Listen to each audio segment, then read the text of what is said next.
I'd like to talk today about Nightreign and how a lot of people are worried about the impact it will have on Elden Ring's PvP. Shadow of the Erdtree didn't exactly do us any favors in terms of PvP, aside from new toys and a temporary increase in activity. As it stands, the player base is steady but on the decline, as is expected of any aging title without long-term support. With Nightreign's announcement and somewhat mixed reception among series fans, a concern has risen that it will split the player base, specifically drawing away the casual, cooperative crowd, given the exclusive focus on co-op gameplay.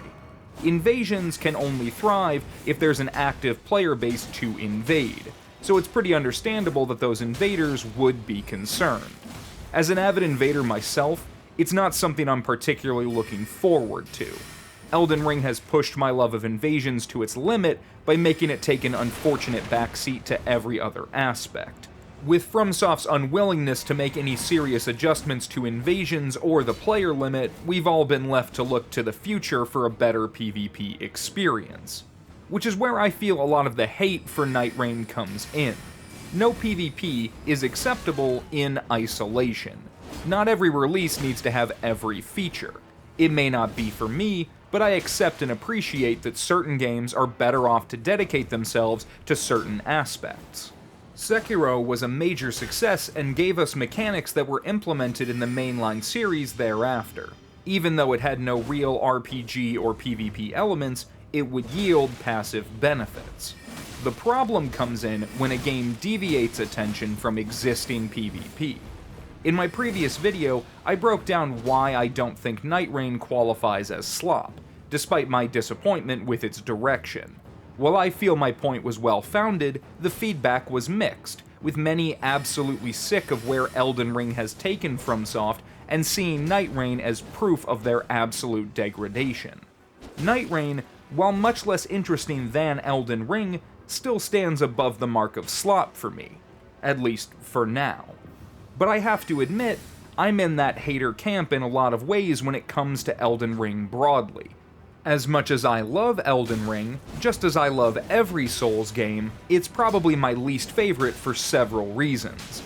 I don't like the open world, I don't care for the minimal multiplayer, I'm unenthused with the emphasis on player freedom and the lack of creative restrictions, and generally speaking, I find it pretty charmless. But it's still a fun game with a lot of interesting ways to play. It's not even remotely close to being slop, and I feel the casual appeal is more incidental than intentional. It's bad at a lot of things it shouldn't be, but it's among the best options we have as invaders, especially given the complete lack of competition in the space.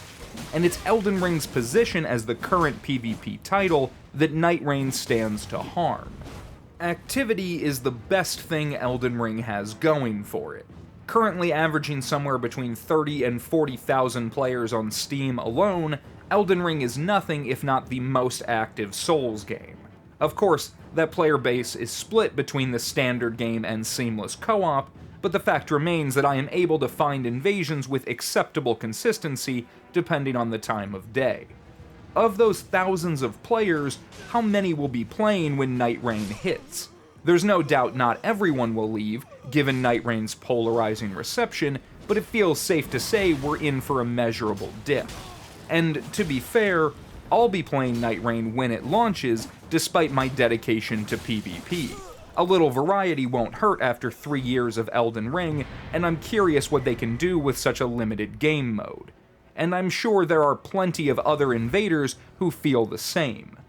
But I'd actually like to take this opportunity to highlight what I see as a major cause of frustration surrounding Nightreign. I spent the lead up to the DLC and months after campaigning for changes I wanted to see in Elden Ring, and pretty much all of those changes were PvP centric. Despite a final update to the game failing to materialize thus far, it's clear to me those changes are never coming. So to get an announcement of not just a new Fromsoft game, but a specifically multiplayer-focused Elden Ring spin-off made me lurch in my seat watching the Game Awards, only to crash back down, head in hand and sighing upon the realization that PvP is entirely excluded. Which, as I've said in my previous videos, is fine. Nightreign can be whatever its developers want it to be. That's how any game should be made. But it's hard to appreciate that our Fromsoft release for the year will not be a PvP title in any way. And if you're the type of player who hates PvP, or, at the very least, isn't bothered by its exclusion, then it may seem trivial that people should be upset that they aren't being catered to. After all, PvP has always been a comparably small part of the Souls community. Why should anyone be annoyed by a developer wanting to appeal to a larger audience? I feel the answer is simple. Elden Ring wasn't the PvP game people wanted either. Of course, it has PvP. I play it all the time, but it was a major disappointment for PvP enjoyers. All the changes I and many like me begged for never made their way in, and we've been left to wait for a future iteration to answer our prayers. Nightreign obviously isn't that answer. To some, it's actually the opposite. It signals to the PvP faithful that our prayers will continue to go unanswered for the foreseeable future, and that, even in an extreme case like Nightreign, where Fromsoft is willing to repackage as much of their existing assets as possible for the sake of a purely indulgent release, PvP is still not a priority. If anything, it's fallen to near inconsequential inclusion. You'll see it time and again that players new to the series with Elden Ring absolutely hate PvP and anyone who enjoys it. They're wrong, but they also haven't been given proper incentive to engage with the system.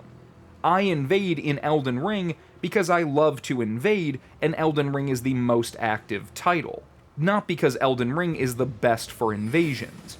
I can't exactly blame a hapless host who doesn't understand spacing or stat distribution for seething with vitriol at the mere sight of an invader. Covenants could have gone a long way toward that end. A 6-player or higher limit could have separated ganking from griefing. An inviting and entertaining arena could have shown people the ropes, but those improvements just weren't priorities. It's been nearly 9 years since Dark Souls 3 was released and actually gave us a substantial multiplayer experience. We know 2025 won't bring PvP into the spotlight, so the absolute earliest we can hope for is 2026. 10 years of waiting. And that's if we're lucky. That's assuming there's some grand PvP gesture already in the works and right around the corner, which, if I'm completely honest with you and myself, feels extremely unlikely. Then again, so did Nightreign, but I digress.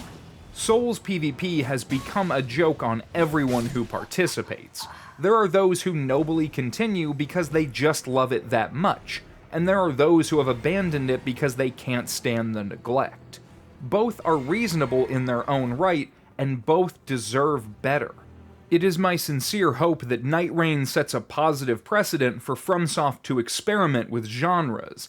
If it sells well and performs critically, there's no reason we couldn't expect a similar approach for competitive multiplayer. A PvP-focused Souls game is a worthwhile endeavor and could fundamentally shift people's long-standing aversion to the sport. There are things that need fixed. Engagement incentives need to be better. The matchmaking and netcode need reworked. But the combat system and build diversity are second to none. Souls games functionally have no serious competitors in my mind. Their nuance and consistency, coupled with uniquely involved combat, make for an experience like no other. Which, as I have said many times before, leaves us with nowhere else to go. Just don't buy it is not a real response to a community with no market to shop. It's not like we have our pick of PvP-focused games and are needlessly whining that every game doesn't exclusively cater to us. The frustration isn't born out of some Gamergate nonsense or entitlement complex. It's that Souls PvP is completely unique and hasn't gotten a proper installation in nearly a decade. Taking the Souls formula and hyper-fixating on a single game mode is sensible. Nightreign's approach is sensible. Unfortunately, it's abandoning some of the most precious elements. An equally sensible approach would let us have our battle royale in Limgrave. Let us fight a 100-player battle where you can come and go as you please. Give us the endless fight we so desperately crave, so we can finally stop spamming the invasion fingers between fog walls and ganks. Bless us with the ability to make builds quickly, without needing to replay the entire game, and grace us with clear, actionable matchmaking that takes all the guesswork out of gameplay. Nightreign seeks to eliminate so many of these obstacles. From everything we know, when you're in 100%. A PvP version of that experience would be most welcome after more than 15 years of equally immersive and obtrusive design. So I can only hope that Nightreign won't do any more damage than absolutely necessary to PvP. I hope it doesn't inspire the idea that PvP isn't worth including, because that's simply not true. And I hope it will demonstrate that you can use the Soul's foundation toward any end, so long as the passion is there. It's likely Nightreign will serve as a limited distraction that many players will put down after a relatively short time, especially when compared to the longevity seen by Souls RPGs. Will those same players return to Elden Ring, craving character building and PvP? I know I will, but I cannot speak for everyone. Let me know how you feel about Nightreign's potential PvP impact in the comments.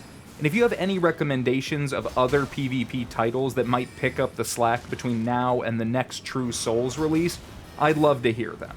I don't really think any exist, but maybe if I ask for them enough times, someone will give in and make one for me. Otherwise, 2025 is going to be a challenging year, so take care of each other. Like the video if you liked it and subscribe for more. Until next time, thank you for watching.